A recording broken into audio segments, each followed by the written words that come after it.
Selamat sore Ibu, perkenalkan saya dengan Dr. Fidla yang sedang berjaga pada poliklinik sore hari ini. Kalau boleh tahu dengan Ibu siapa ya Bu? Ibu Ani, dok. Ibu Ani usianya berapa tahun Bu? 25 tahun. 25 tahun.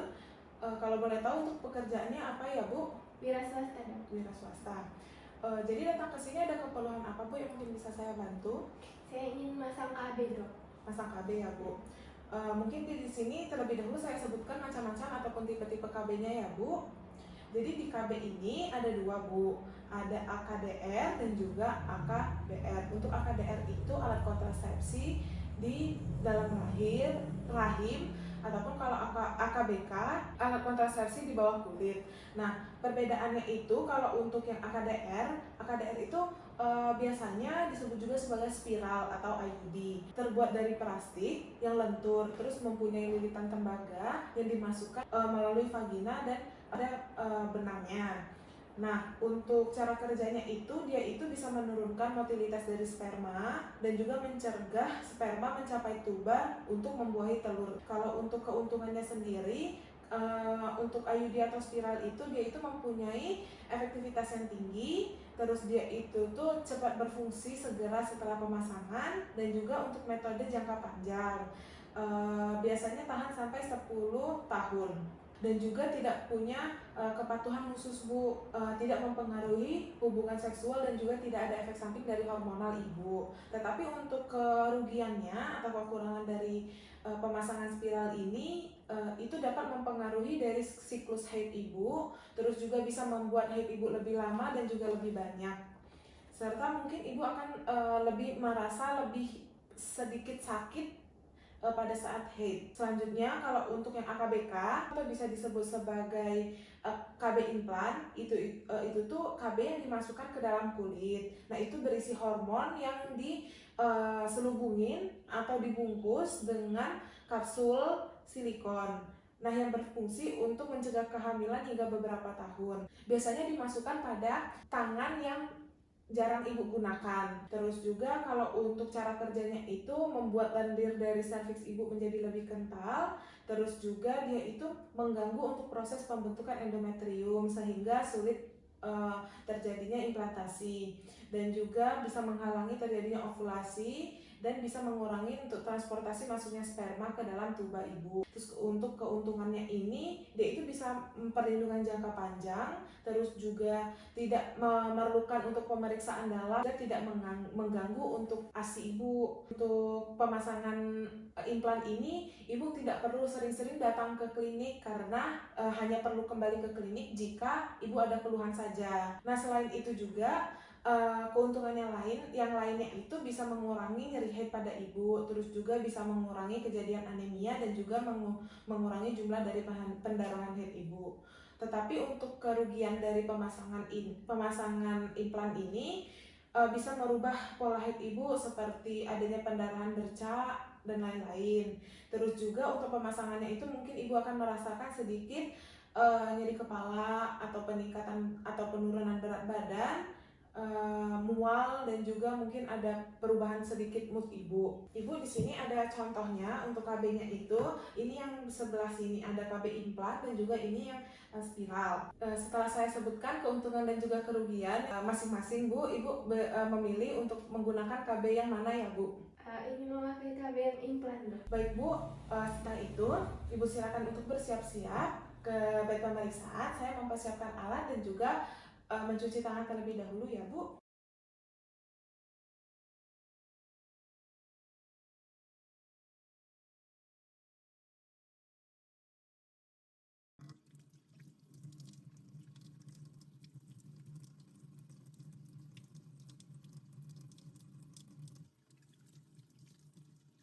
Baik Ibu, terima kasih telah menunggu. Saya mau bertanya, untuk biasanya Ibu melakukan kegiatan menggunakan tangan yang lebih dominan yang mana ya Bu? Kanan atau kiri? Kanan, dok. Baik, selanjutnya saya akan melakukan untuk pemasangan KB implannya pada yang sebelah kiri ya Bu. Setelah itu dipastikan terlebih dahulu untuk tangan atasnya Ibu telah melakukan pembersihan sebersih mungkin. Setelah itu untuk pemasangan implannya itu pada sisi lengan atas pada daerah ke tangan sebelah kiri, kemudian 8 cm dari lipatan siku sekitar segini. Sini ya saya beri tanda. Kemudian untuk dua tandanya untuk pada implan 1 dan juga implan 2. Untuk alat-alat yang digunakan yaitu alat-alat steril. Setelah itu saya sudah menggunakan sarung tangan steril, didisinfeksi daerah yang akan dilakukan tindakan menggunakan larutan antiseptik atau povidone iodin. Kemudian setelah itu dilakukan pemasangan duk steril. Kemudian setelah itu dilakukan penyuntikan anestesi lokal secara intrakutan menggunakan lidocaine 1%. Permisi ya Bu.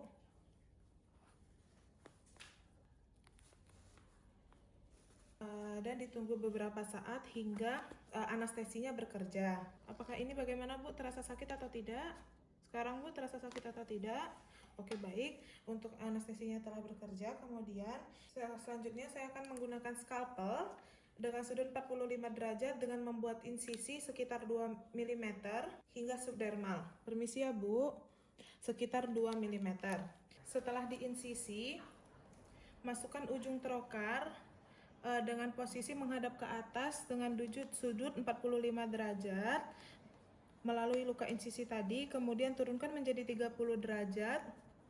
Setelah itu, setelah masuk ke lapisan subdermal dan sudah sejajar dengan permukaan kulit, dorong hingga tanda 1 berada dalam luka insisi. Setelah itu, keluarkan pendorong dan masukkan kapsul ke dalam trokar menggunakan ibu jari dan juga telunjuk atau pinset atau klem. Jika menggunakan ibu jari dan telunjuk, pastikan sarung tangannya bebas dari bedak atau partikel lain untuk mencegah kapsulnya jatuh pada waktu dimasukkan ke dalam trokar.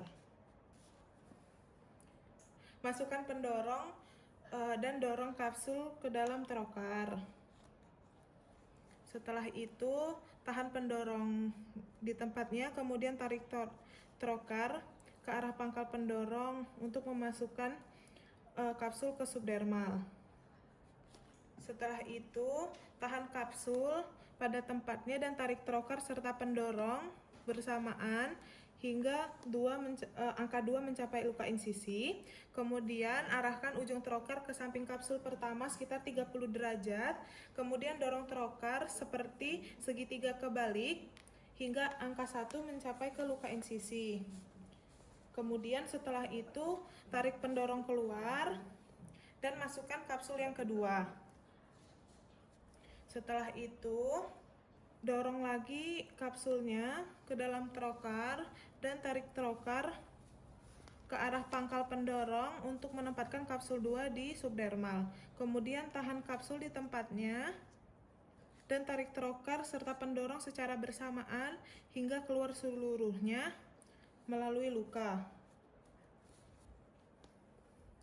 Setelah itu diperiksa kembali apakah kapsulnya terpasang pada subdermal yang posisi yang telah direncanakan. Untuk kapsulnya telah masuk ya Bu. Ini di sini ya Bu, di dua tempat ini. Setelah itu ujung yang kedua insisinya direkatkan, kemudian ditutup dengan band-aid. Setelah itu ditutup dan beri balutan pada tempat insisi tempat pemasangan implan. Setelah itu lakukan dekontaminasi dengan peralatan-peralatan yang telah dilakukan dan buang peralatan dan juga bahan medis ke tempatnya. Baik Ibu, untuk pemasangannya telah selesai. Ibu silakan beristirahat terlebih dahulu dan atau bisa kembali ke kursi ya Bu.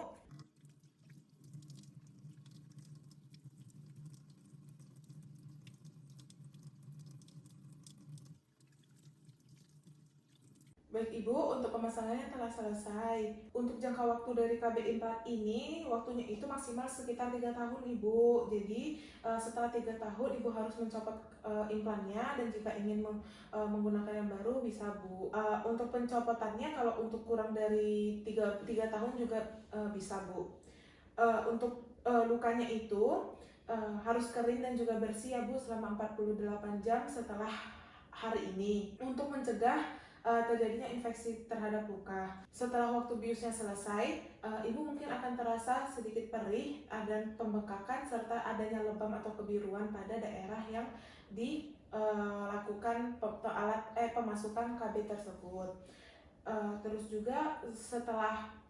juga untuk melakukan pekerjaan harian tidak masalah Ibu, seperti nyapu, ngepel dan lain-lain. Tetapi saya harap untuk menghindari terjadinya benturan pada daerah yang dilakukan pemasukan KB tersebut. Pada 6-12 bulan pertama pemasangan, Ibu akan merasa adanya perubahan pada pola haid Ibu, dan juga mungkin Ibu akan merasa efek samping dari setelah pemasangan ini seperti sakit kepala, terus juga yang seperti saya sebutkan tadi Bu, adanya penambahan maupun pengurangan berat badan, dan juga mungkin adanya nyeri pada payudara Ibu. Ibu tidak usah kembali lagi ke klinik kecuali jika Ibu merasa ada perubahan atau ada keluhan pada Ibu, seperti adanya tanda-tanda infeksi, seperti Ibu merasa demam, terus juga adanya rasanya sakit yang menetap hingga beberapa hari Ibu, terus juga Ibu mungkin merasa nyeri perut bawah, terus juga adanya pendarahan yang banyak pada jalan lahir Ibu, terus juga mungkin pada luka yang telah dimasukkan KB tadi ada nanah, itu mungkin Ibu bisa kembali ke sini untuk dilihat apakah ada infeksi atau tidak. Terus juga untuk KB-nya atau batang KB yang telah dimasukkan tadi adanya keluar itu Ibu bisa segera ke klinik ya Bu. Baik. Apakah Ibu Pak mengerti Bu? Mengerti Dok. Baik Ibu, apakah ada yang ditanyakan lagi Bu? Tidak ada. Baik Bu, jika tidak, terima kasih ya Bu.